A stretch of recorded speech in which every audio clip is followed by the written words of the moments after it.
I'm going to explain the meaning of what these words are, the terminology I use, that perhaps people don't understand what these words mean. So the first one we go off is Ammonite Zones. Well, throughout the Kimmeridge clay, I think the Kimmeridge clay is divided into 13 Ammonite zones. And really, when we split it down to one zone, it really means that type of ammonite, that species of ammonite we find at that level.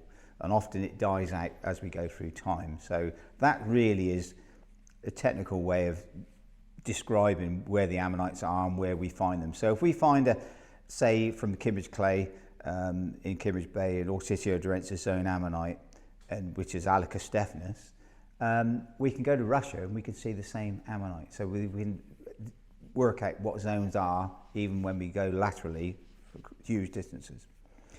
Second word, what's this? Anoxia, Anoxic. Okay, so that really means lack of oxygen. So the seafloor, and certain times the level of that seawater, it may be stratified. In other words, up the top it's beautiful, tropical seas, lovely, and down the bottom, that little bottom strata of that water column could be anoxic. So in other words, organisms can't live in that oxygen deficient sort of zone. So that's what we call about anoxia and anoxic. Cervical vertebrae, well, we've all got those. They're from the neck. That means vertebra from the neck. Convergent evolution, well, that's really quite interesting in the fact that when you look at an ichthyosaur, okay, which is a marine reptile, in its basic shape, when we come into the age of mammals and we look at a dolphin, basically it's the same sort of shape. The reason being convergent evolution is the shape that's best suited to what it's feeding on or whatever and what environment it's living in. So that's convergent evolution really for me. Dentary, well, again, that's your lower jaw, okay. Dorsal vertebra from the back, from the midline of your back.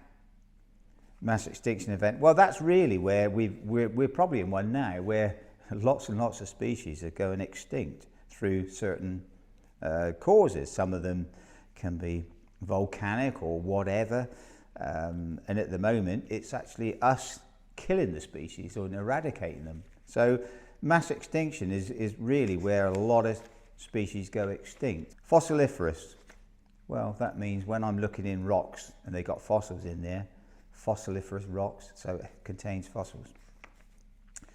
Holotype, that's actually an animal or a fossil that is completely new to science. So when you find something completely new to science and someone describes it, they describe that as the holotype. In other words, that's the benchmark that when you find something similar, you refer back to the holotype to see if it's the sort of same. Okay. Maxilla, well, that's your top teeth. Okay. So your row of teeth at the back, the premaxilla, the ones right at the front. Okay. Metalliferous, well, in the Kimmeridge clay we get Pyrite, which is a metalliferous mineral. In other words, when you strike it, it gives off a spark. It contains sulfur, but it's an iron compound. Palaeontology, well, that's really the study of fossils. Okay, that's everything to do with collecting, finding fossils and everything. That whole science is paleontology. Predation, that's really where an animal, dead or alive, gets attacked and eaten. So it gets predator is the thing that's actually attacking it and eating it. So in the Kimmeridge clay, especially in the museum, we've got evidence of predation where you've got like a limb bone of a plesiosaur with huge great bite marks in. We call that a predation mark. It's not been eaten, but it's been predated, and so that bone's not been eaten because it would have passed through the gut and you wouldn't have found it, but it's been ripped apart, in other words, predated. Preparator.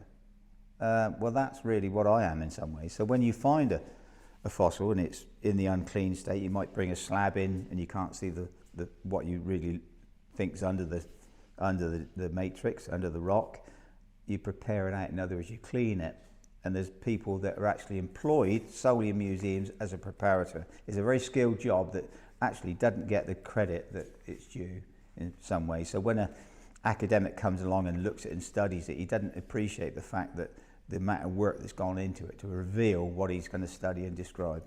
Pyrite, pyritic, right, okay, well the Kimmeridge clay is riddled with pyrite. Now that's a result of actually anoxic sort of environment. So in other words, you get these sulfide producing bacteria that really give off these horrible, in point of fact, if you go somewhere like Poole Harbour to describe it, drive your hand into that muddy sand, it stinks of sulphur. It's exactly the sort of same, this highly anoxic, horrible stuff.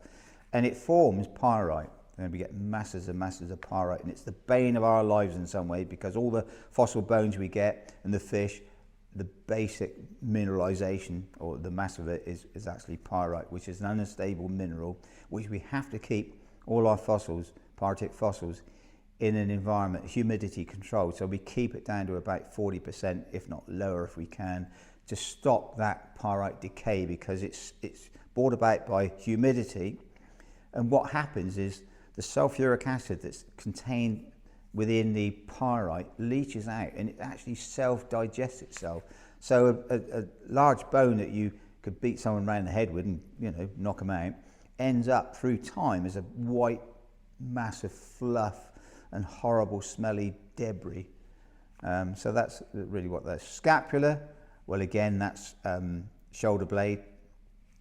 That's a sort of sexual dimorphism. So that's really where you can tell the difference between the sexes. And sexual dimorphism in ammonites was, up until the 1980s, not looked at. In other words, could you tell the females from the male? And a very talented paleontologist actually worked that out, and I think the whole of the scientific establishment agree with his sort of findings. So we see dimorphism in ammonites, especially in the Kimmeridge clay, and throughout the whole of the Jurassic suite of rocks. Strata, well, that's the suite of rocks you're looking at. So the whole of the strata, that's all the rocks that are all built up through sort of time. Trace fossil, well, that's actually quite interesting, because if you've got this muddy substrate, then organisms like crustaceans burrow through this to feed on the organic material, and they might leave a hole that then collapses in through time, and it leaves that trace, that sinuous trace where it's been burrowing through. We get all sorts of things like little tiny shrimps that might have died, and it just, so that collapses in and leaves the shape of a sort of a shrimp. So trace fossils are really interesting, and there's certain names for different trace fossils. It's quite a sort of technical thing.